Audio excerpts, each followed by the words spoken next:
Hello मेरे warrior, फिर से आप लोग लेके आ चुका हूँ एक नया सा कॉन्सेप्ट वेंडर फैक्टर जो 12th बोर्ड एग्जाम में हर बार आता है। समझिए ध्यान से, बच्चे बहुत कंफ्यूज होते हैं वेंडर फैक्टर में। कैसा होगा? वेंडर फैक्टर को हम आई से रिप्रेजेंट करते हैं।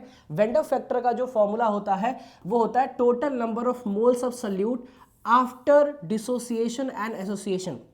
डिसोसिएशन का मतलब होता है टूटना, एसोसिएशन का मतलब होता है जुड़ना, divided by total number of moles of solute before dissociation and association. After dissociation and before dissociation पे ध्यान दीजिएगा। पहला कॉन्सेप्ट समझिए कैसा होगा।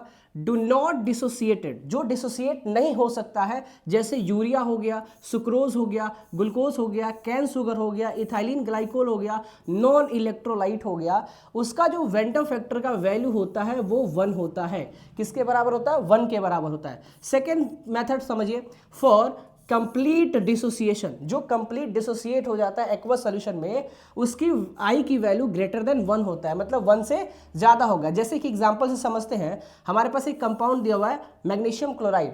जब मैग्नीशियम क्लोराइड डिसोसिएट होता है तो Mg2+ और Cl- में क्या होता है? कन्वर्ट हो जाता है।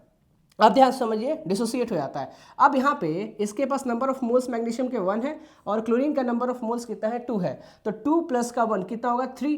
क्या लिखा है यहाँ पे? After dissociation. तो आफ्टर डिसोसिएशन कितना कितना नंबर ऑफ मोल डिसोसिएट हुआ है? 3 नंबर ऑफ मोल डिसोसिएट हुआ है। बिफोर डिसोसिएशन कितना नंबर ऑफ मोल्स है? 1 है। तो I = 3/1 हो जाएगा। तो वेंडर फैक्टर जो निकल के आएगा यहाँ पे वो कितना हो जाएगा? 3 निकल के आएगा। ठीक है। वैसे ही हमारे पास NaCl है। NaCl डिसोसिएट होता है तो Na+ और Cl- में फॉर्म कर रहा है। इसका नंबर ऑफ मोल्स 1 है, दोनों को ऐड करेंगे और 1 मोल से क्या करेंगे? डिवाइड करेंगे।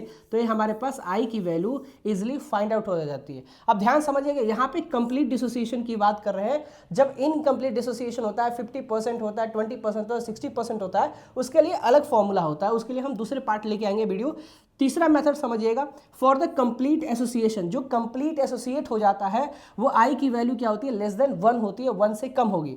अब ध्यान समझिएगा, जैसे हमारे पास एसिटिक एसिड दिया हुआ है, एसिटिक एसिड कन्वर्ट होता है डाइमर में, डाइमर एसिटिक एसिड में। तो यहाँ पे जो हमारे पास नंबर ऑफ मोल्स है वो एसिटिक एसिड 1 हो जाएगा और क्या होगा? डाइमर कितना फॉर्म कर रहा है? 2 फॉर्म कर रहा है, तो 1/2 कितना होगा? 0.5 हो जाएगा। इनके लिए एक और फॉर्मूला होता है जो कि आपको नेक्स्ट पार्ट में आपको बताऊंगा। Okay, thank you.